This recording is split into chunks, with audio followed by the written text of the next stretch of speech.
O Apóstolo, segunda parte, capítulo 7. O apelo. A suave luz das pequenas lâmpadas de barro iluminava o quarto que era o lar de Saulo. A um canto estava ele sentado a ler seus pergaminhos e em frente sua mãe fiando linho numa roca. A luz das lâmpadas fazia as sombras dos dois projetar-se enormes sobre os utensílios domésticos, os potes e os colchões e nas paredes caiadas. O rosto da mãe se mostrava inusitadamente sério, a exprimir preocupação e tristeza, e tinha os olhos empapuçados de tanto chorarem. Seu nariz, como o do filho, recobria-lhe o lábio superior, mas era ainda mais comprido do que o dele. E sem que seus braços, magros e cheios de veias azuis, parassem de fiar, ela, em tom lamentoso, dizia a frouxa claridade das lâmpadas: Um rabi de Israel era o que eu e teu pai desejávamos que fosses quando voltasses da Cidade Santa. Um rabi acompanhado de seus discípulos para orgulho dos nossos últimos dias. E voltaste como um homem solitário e abandonado. Tiraram de minha casa uma árvore nova florescida e me enviaram em troca um espinheiro seco. Eras o orgulho da semente de Efraim, a esperança de nossa família, e vê no que te tornaste, num homem excluído da congregação de Israel e que nem mesmo é amado pelos de sua própria seita. Vives em companhia de gentios, quando passas chamam-te impuro pelas costas, e sentado no teu canto pareces em teu celibato um homem inconsolável, a esperar, esperar, esperar eternamente. Que é que estás a esperar, meu filho? Saulo ouvia em silêncio as exprobações de sua mãe. Ele compreendia o desgosto de ver-se desiludido em tão altas esperanças. Que poderia fazer? E em seu coração repetiu as palavras do Senhor: Quem é meu pai? Quem são meus irmãos? Mas a mulher que se achava sentada no canto fronteiro era a carne de sua carne, os ossos de seus ossos, e seu coração transbordou de compaixão. Do canto onde estava, respondeu-lhe: Mãe, conheces perfeitamente a razão de tudo isso. Não fui eu que escolhi a estrada de Damasco. Foi Deus que me obrigou a trilhá-la. Como posso deixar a estrada onde Deus me pôs os pés, ainda mesmo por teu amor, ó mãe? Esquece essas coisas, meu filho, esquece. Foi um pesadelo que tiveste na estrada de Damasco. Um mau espírito se apossou de teu corpo e te sopra frio e calor e torna teu coração inquieto. Oh, mãe, tu falas contra aquilo que é de Deus. Que Deus te perdoe. Repito, um mau espírito se apossou de ti. Volta, meu filho, volta, encosta a tua fronte na soleira da sinagoga e pede perdão. Pensa em ti. Teu nome e de tua família serão cortados da árvore de Israel.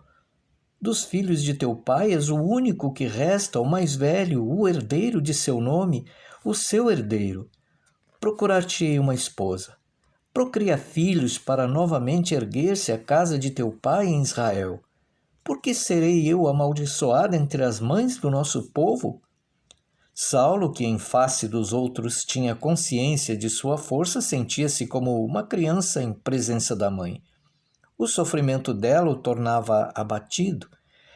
Levantando-se, ele se dirigiu para a mãe e, inclinando-se diante dela, respondeu: Devo-te honrar conforme a lei ordena aos filhos. Devo-te amor e reverência, mas a minha vida pertence ao Senhor.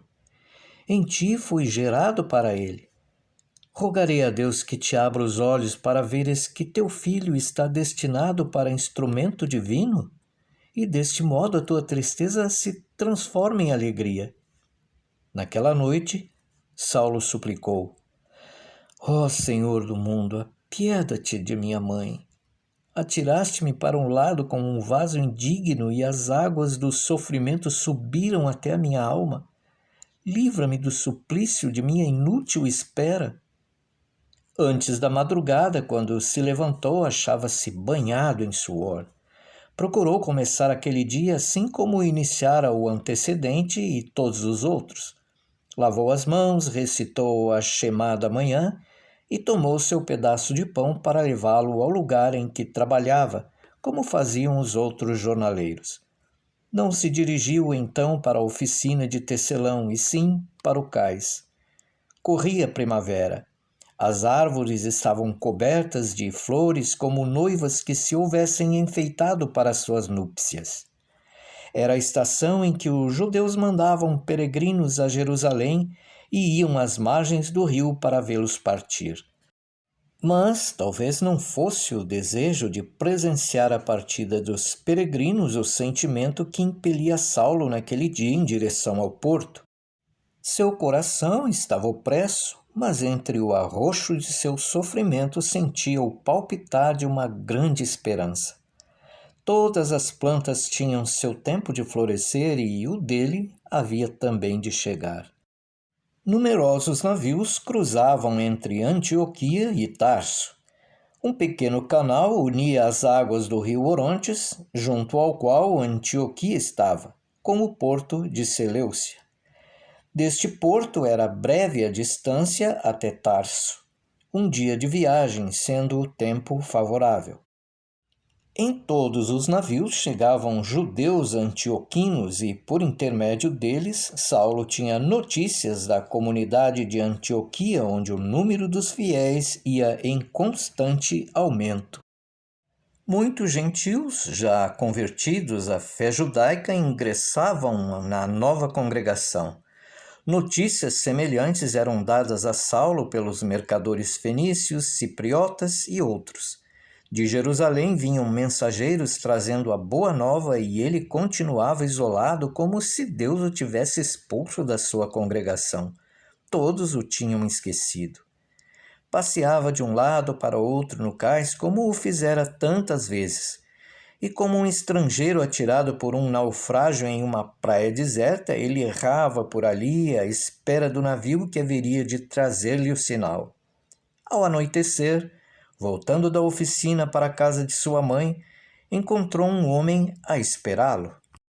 Assim que o viu, Saulo teve a impressão de que o olhava, não com os olhos corporais, mas com os olhos do espírito. Parecia-lhe que contemplava uma visão, pois embora houvesse decorrido somente 7 anos desde que os dois amigos se viram pela última vez, Barnabé tinha a aparência de um estranho. Misteriosa beleza espiritual lhe irradiava do semblante, como se um resplendor divino o iluminasse. Sua pouca barba, de que Saulo se lembrava, havia aumentado consideravelmente. Não estava penteada nem impregnada de óleo, mas descia-lhe desgrenhada como negra cascata em cima de seu manto negro. E igualmente revoltas eram as mechas espessas de seus cabelos. Mas se o mistério da noite lhe repassava os cabelos e as barbas, a claridade do dia brilhava em seus olhos que pareciam ter sondado toda a significação e finalidade do mundo e decifrado definitivamente o enigma da vida. Para aqueles olhos, tudo era simples e límpido. A crença em Deus e no Messias, o seu eleito, inundava os olhos de Barnabé de uma confiança e alegria infantis. Muito diversa foi a impressão que Saulo causou em seu amigo. Barnabé via-se em frente de um moço subitamente envelhecido. Dos bastos cabelos de antanho nada restava a não ser como que uma franja em torno de uma grande calva. As feições ainda exprimiam, como dantes, força de ânimo, mas pareciam repassadas de todas as dores do mundo. Lia-se-lhe no olhar a tristeza de um anseio frustrado. As suas bochechas denunciavam-lhe os anos de paciente expectação, e sua franja de cabelos dava a impressão de uma coroa de espinhos. Longo tempo ficaram os dois a contemplar-se mudos, mas súbito caíram nos braços um do outro. Saulo, meu irmão, José! Vim buscar-te para ires comigo a Antioquia. A santa comunidade de Jerusalém me enviou para robustecer a fé de nossos irmãos daquela cidade. Mas essa tarefa é mais própria para ti, porque em ti habita o Espírito de Deus. José, meu irmão, eu sabia que haverias de vir. O Senhor que me escolheu e me pôs de lado amparou-me para chegar até este dia. Os dois amigos passaram a noite de mãos dadas a contarem um para o outro tudo o que lhes sucedera durante os 7 anos de separação. Saulo ouvia com grande interesse todos os pormenores do desenvolvimento da comunidade de Jerusalém. Pediu notícias de Simão Barjonas, manifestando o desejo de saber os nomes dos que mais o hostilizaram depois que regressou de Jope e Cesareia. Perguntou-lhe como Jacó ben Yosef acolhera o caso da visão de Simão e bem assim o que os de Jerusalém fizeram para fortalecer as congregações que Filipe criara em Samaria. Barnabé narrou-lhe a nova perseguição sofrida pelos seus companheiros de Jerusalém por ordem do rei Herodes Agripa e a morte de Jacó, irmão de João, dos Zebedeus. Herodes Agripa não se esquecera das correntes que usara na prisão nos tempos do imperador Tibério e não se esquecera igualmente do pogromo que presenciara em Alexandria. Seu caráter se mudara e talvez até mesmo seu modo de vida. Em sua casa, em seu palácio da província, procedia como um altivo nobre romano, isto é, como um gentil. Instituiu combates de gladiadores e lutas entre homens e feras em arenas. Em coisa nenhuma, seu procedimento diferia daquilo que fora no apogeu do seu período romano. Mas, ao contrário disto, sempre que ia a Jerusalém, procedia como um piedoso fariseu. Mostrava-se fanático de sua religião, mas ignorando-lhe o conteúdo, ignorando também o estado de coisas em Jerusalém, voltara a mão pesada contra o mais puro dos puros, contra o discípulo que vivia em pobreza, inocência e devoção, contra Jacó, filho de Zebedeu, e o mandara matar. Herodes Agripa também mandara prender Simão Barjonas, mas Simão fora salvo por um milagre. Deus baixara profundo sono sobre os guardas da prisão e um anjo tirou Simão do seu cárcere. José narrou longamente esse milagre. Em dado momento, encontrando-se reunidos em casa de sua irmã Miriam, ficaram todos surpresos ao saberem que Simão batia a porta. É que quase tinham a certeza de que ele estava morto. Mas depois, desde a súbita morte de Herodes Agripa, a congregação vivera em paz. Os santos de Jerusalém interpretavam-lhe a morte como um castigo do céu. Agora já ninguém perseguia os crentes da cidade santa. Vendo que estes observavam os mandamentos de Moisés, os sábios, os escribas e os fariseus deixavam-nos em paz. E agora, muitos dos fariseus adotaram a nova fé e sentavam-se à mesa com Jacó, filho de José, e Judas, seu irmão, concorrendo para orientar a congregação no espírito farisaico. Isto, porém, ocasionava discórdias intestinas, pois os novos conversos das comunidades gregas e dos gentios não se submetiam ao pesado jugo das leis com que os fariseus jungiam os fiéis na nova seita. Devido a esta severa disciplina, muitos gentios e não poucos judeus deixavam de pertencer à congregação dos crentes.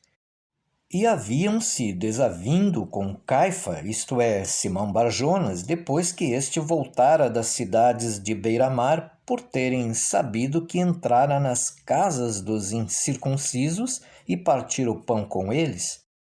Uma nuvem de tristeza passou pelo semblante de Saulo, que perguntou: "E que disse Caifa, a cujas mãos foi entregue a direção da nova comunidade? Qual a sua atitude neste ponto? Mostra firmeza em sua interpretação? Às vezes fala de um modo e outras fala de outro. Em companhia de gentios conversos e de judeus gregos, concorda com eles, E isto naturalmente sucede com mais força quando se encontra em alguma cidade cujos habitantes são, na maioria, gentios, como Cesareia. Mas quando volta para Jerusalém e ouve as palavras de Jacó ben Yosef, de Judas e de Simão o Zelote, concorda com eles, tornando mais severa a disciplina da lei, que nos outros lugares fizera mais frouxa. Queres dizer que carrega água nos 2 ombros? Murmurou Saulo. De modo algum, replicou José, ciroso da reputação de seu rabi, a quem votava o máximo respeito. Afirmo-te, Saulo, que Caifa é a única pessoa que mantém a congregação unida. É o rochedo em que tudo se firma e o Senhor o escolheu para desempenhar este papel. Ou, se preferes, é o fogo que caldeia partes diversas num todo único. Dia e noite esforça-se pela união dos crentes. É por isso que, de acordo com as circunstâncias, torna a lei mais suave ou mais pesada, mas faça o que fizer, é tudo em benefício da santa congregação, pois seu coração transborda de amor pelo Senhor e seu desejo é ver todos os homens trilhando o caminho da salvação. Sentindo compaixão pelos gentios, procura facilitar-lhes o caminho para o reino do céu, mas insiste sempre neste ponto. Deverão unir-se ao Deus de Israel e observar as suas leis. Tudo que Simão Bar-Jonas faz é inspirado pelo Espírito Santo, pois a paz e a bênção do Senhor habitam nele. Ao falar em seu rabi, José Barnabé se enchia de um entusiasmo espontâneo e sempre exigia que todos os da congregação lhe prestassem obediência. Compreendendo a indireta, Saulo ficou calado. Quando era preciso, ele sabia silenciar. Pela manhã, foi procurar a mãe e, inclinando-se ante ela, disse: Mãe, o Senhor chamou-me. Paz seja contigo. Roga a Deus para que Ele auxilie os meus passos a fim de que tuas lágrimas se sequem, convertendo-se numa grande alegria. Para onde vais, meu filho? Perguntou a mãe com os olhos cravados em seu rosto. Fitando-a, Paulo teve a impressão de que só então contemplava claramente o rosto de sua mãe pela primeira vez, como que nele via escrito que sua vida apostolar ia ser nos anos futuros. A pele dela tremia como a refletir as vibrações que a dor e a tristeza comunicavam a seu sangue. Suas feições pareciam feitas unicamente de tendões e músculos salientes, de colinas e vales, de pregas e rugas, como outros tantos caminhos a levarem por estranhos meandros a lugares desconhecidos e longínquos. Em seu rosto, Saulo leu, com olhos de profeta, as tempestades e tribulações que lhe iam deparar na longa estrada que o aguardava, e em sua voz soluçante repercutia todo o terror que dominava o coração materno. Para onde vais, meu filho? Vou trilhar o caminho que Deus me indicou, respondeu. A paz seja contigo, minha mãe. Peço a Deus que permita que esta pessoa que tantos homens infamaram seja honrada por outros tantos.